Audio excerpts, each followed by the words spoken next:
Shalom, damai di hati. Kita bersyukur kepada Tuhan. Hari ini kita boleh jumpa lagi di Renungan Harian Keluarga untuk edisi Kamis 12 Maret 2026. Saya percaya kita semua ada dalam keadaan yang diberkati oleh Tuhan. Saat ini sebelum kita mendengarkan firman, mari berdoa.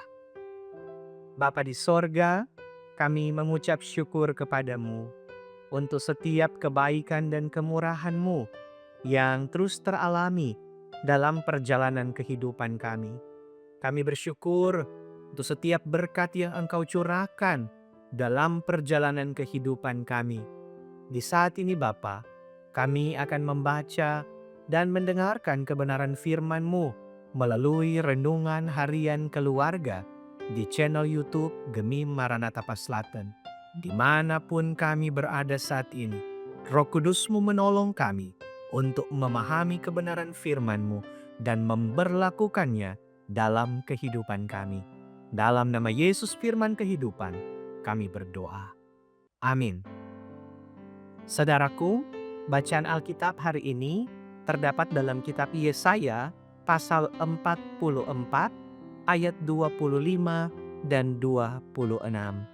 Yesaya pasal 44 ayat 25 dan 26 ditulis seperti ini. Akulah yang meniadakan tanda-tanda peramal pembohong dan mempermain-mainkan tukang-tukang tenung yang membuat orang-orang bijaksana mundur ke belakang dan membalikan pengetahuan mereka menjadi kebodohan. Akulah yang menguatkan perkataan hamba-hambaku dan melaksanakan keputusan-keputusan yang diberikan utusan-utusanku yang berkata tentang Yerusalem, baiklah ia didiami, dan tentang kota-kota Yehuda, baiklah ia dibangun. Aku mau mendirikan kembali reruntuhannya. Demikianlah firman Tuhan. Saudaraku, tema renungan kita, akulah yang meniadakan tanda-tanda peramal pembohong. Keluarga Kristen yang dikasihi dan diberkati Tuhan Yesus, kemajuan iptek memang menolong manusia untuk lebih mudah mendapatkan informasi tentang banyak hal. Namun, tanpa sikap bijaksana dalam menyaring semua informasi tersebut, seseorang bisa saja disesatkan, sebab tidak semua informasi yang diterima tersebut benar dan dapat dipercaya. Kenyataannya, banyak orang yang lebih percaya dengan semua informasi yang didapatkannya dari media dan tanpa mengecek kebenarannya, mengambil tindakan-tindakan tertentu yang kemudian disesali. Keluarga Kristen yang dikasihi dan diberkati Tuhan Yesus, dua ayat ini, ayat 25 dan 26, menyatakan dua bentuk kemahakuasaan Tuhan Allah penebus Israel. Pertama, Tuhan Allah meniadakan tanda-tanda peramal pembohong.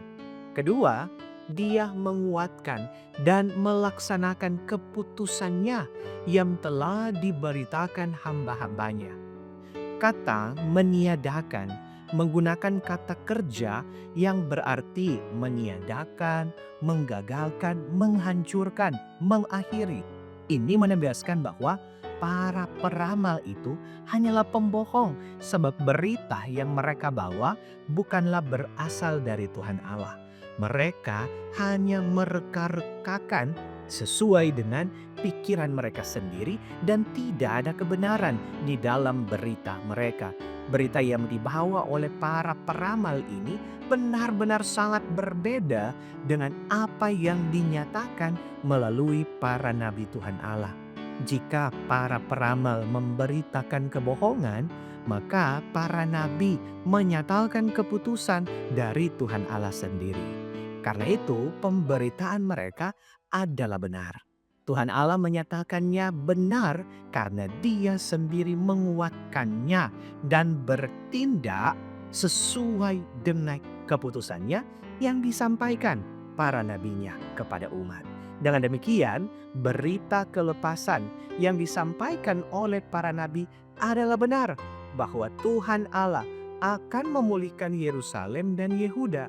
Ini bukan hanya berkaitan dengan pemulihan, penebusan, dan penyelamatan suatu kota dan bangsa, melainkan suatu pemulihan, penebusan, dan penyelamatan yang dikerjakan bagi umat Allah.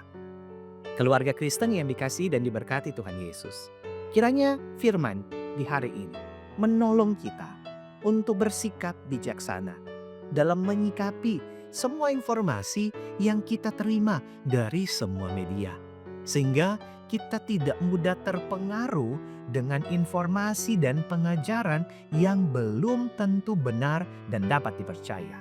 Kiranya kita juga ditolong untuk percaya bahwa semua tindakan Tuhan Allah yang dilakukannya dalam kehidupan kita, seperti menyelamatkan dari kuasa dosa dan maut, memelihara dan menjaga kita, adalah bukti bahwa Tuhan Allah memang berkuasa dan penuh kasih setia dan rahmat. Dia bukan hanya berjanji menyertai, tetapi Dia benar-benar bertindak sesuai dengan janjinya. Amin. Marilah kita satu dalam doa, kita berdoa. Ya Tuhan Allah, kami bersyukur untuk firman-Mu yang telah menyapa kami. Maka biarlah firman-Mu ini akan terus mengajarkan kami untuk percaya kepada segala sesuatu yang Engkau nyatakan melalui firman-Mu dalam perjalanan kehidupan kami. Sehingga kami tidak akan mudah terpengaruh dengan berbagai berita-berita bohong di sekitar kami yang malah dapat melemahkan iman kami. Tapi kami akan sungguh berpaut kepada Engkau Tuhan, bahwa kasih setia-Mu, janji-Mu dan rahmat-Mu terus teralami dalam hidup kami. Maka kami berdoa ya Tuhan, dimanapun kami berada menyaksikan tayangan ini, kami memohon berkat-berkat Tuhan dicurahkan atas kehidupan kami.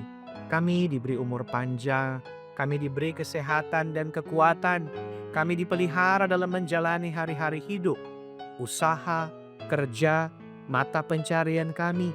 Tuhan, buka-bukalah jalan supaya berkat-berkat-Mu terus mengalir bagi kehidupan kami. Sehingga langkah-langkah hidup kami, kemanapun kami pergi dan berada, kami dijaga, kami disertai, kami dilindungi oleh Tuhan. Kami meraih keberhasilan, kesuksesan dalam perjalanan hidup ini. Biarlah setiap perjuangan-perjuangan kami membuahkan berkat yang kami raih, yang Engkau beri dalam perjalanan kehidupan kami. Terpujilah Engkau Tuhan. Ini ucapan syukur dan permohonan kami.